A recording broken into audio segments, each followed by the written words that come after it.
Hey boys, and today we're going to be talking about, for the third video for chapter, what are we up to now? 37, okay? Chapter 37 in your textbook on World War II. And for this video, we're going to be talking about life during wartime. Okay, so as we talked about in the past, World War II is different from other wars. All right, civilians have always been caught up in war, going back to the earliest times, but there was no escaping this war. This was true of Americans contributing scrap metal, kind of contributing on the home front. It was true of Londoners hiding in the subways and the tubes during the Blitz, during the bombings. And it was true of the Chinese during the brutal Japanese occupation. So at varying degrees, civilians were going to get involved in this war one way or the other. Civilian deaths far outnumbered military deaths, especially in the Soviet Union. And as the war dragged on, an unseen aspect of it emerged, the attempt to exterminate an entire group of people. First, let's look at the Axis occupation. Now, the Axis powers, especially Japan and Germany, the main Axis powers, occupied the lands they invaded. Right? They didn't just kind of run through. They stayed in them, and they remained as occupying forces. They were looking to build empires. So Japanese territory was under direct military rule. Didn't matter where it was, whether it was China, the Philippines, Vietnam, all right, that was all the same. German conquests were administered according to Hitler's racial ideology. German control of territories varied according to how Aryan Hitler considered them. Regardless, all areas were used mostly for exploitation. All right, and what I mean by that is essentially slave labor. The Germans and Japanese took everything they could from conquered lands. This often involved some form of forced labor to contribute to the war effort. And they were essentially slaves, and they were worked as such. They were treated horribly and worked to death very often.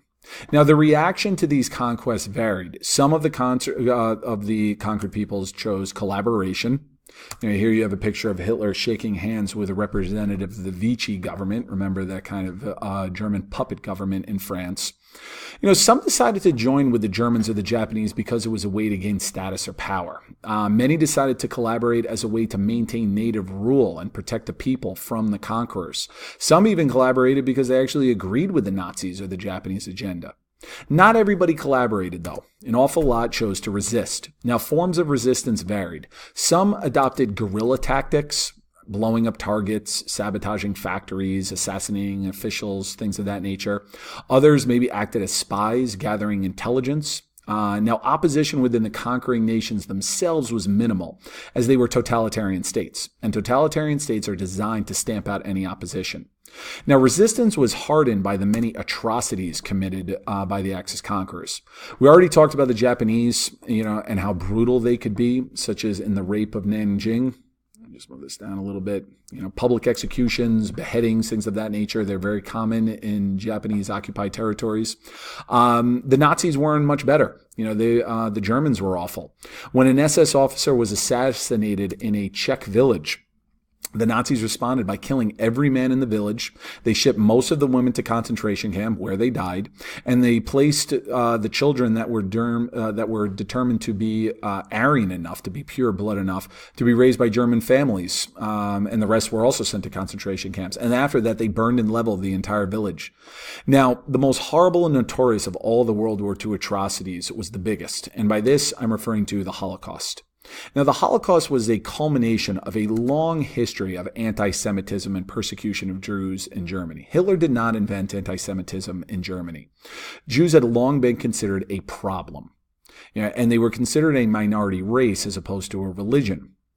Many Germans and other Europeans who didn't actively support the Holocaust, they still enabled it by passively doing nothing to prevent it. A lot of people, they turned a blind eye. They didn't necessarily have a problem with it.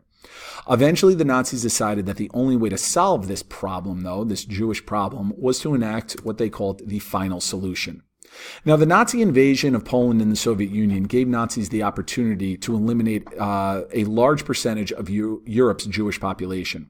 A systematic program was initiated to eventually kill every Jew in Europe. All Jews in Nazi-controlled territories were first stripped of all of their rights and possessions. Okay, so it didn't matter where they were, whether in Poland, Germany, Austria, the Netherlands and so forth. First, they were stripped of everything that they owned. After that, they were forced into ghettos, lower class neighborhoods, secluded, and the conditions in the ghettos were terrible. And so a lot of people died of starvation, disease, or just the rampant, brutality of the Nazi guards. Now, while a lot of people died in this, the worst awaited those who were eventually herded onto trains, onto literally cattle cars, and they were herded on like cattle themselves, and they were shipped under horrible conditions to concentration camps. Now, the camps were either work camps where the brutal conditions of slave labor often led to death. Let me move myself out of the way here. All right. And obviously they were signified as prisoners, dressing in the, kind of quintessentially representative prisoner outfits of striped clothes.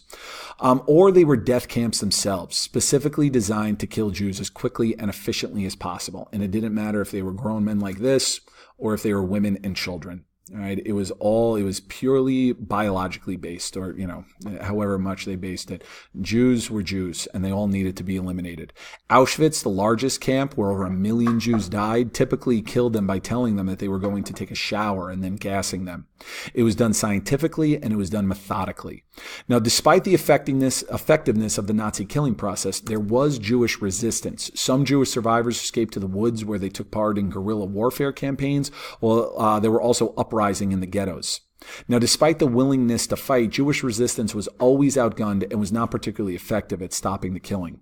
All total, close to 6 million Jews were killed in the Holocaust. All right, now a bit about women in the war. Let me move myself back over here. Women participating in the war, it did take place in World War I, but not on the same scale as this war. Women in Britain and the U.S. especially helped in the industrial effort. You had women helping across, basically across the spectrum, right? The classic image of Rosie the Riveter in the United States. They took the place of the men off fighting, but they also, a lot of them took part in military roles, right? In the Royal Canadian Air Force. Let me move this over here, right? You see women serving, in somewhat combat measures. Britain and the U.S. did not allow women to actively fight, but they did serve as non-combatant pilots. They served as intelligence gatherers, they served as radar technicians, and nurses as well. Some countries like the USSR and China gave women rifles and even sent them out onto the front lines. But that was somewhat rare, and it was basically due out of the desperateness of fighting back the Nazis and the Japanese. In conquered territories, women unfortunately were victims of an awful lot of wartime violence, even more so than men. Rape has always been a tragic characteristic of war, and many women, particularly in Japanese-controlled China and Korea, were forced to, quote-unquote, serve the Japanese military. Now, this had the double damage of forcing women into a traumatic experience and then stigmatizing them with a lower status after the war ended. All right, so a bit about just kind of, life during wartime on the home front and civilian life and so forth. And then in the next and final video for this chapter, we'll wrap things up and talk about the end of the war and how it transitioned into the Cold War.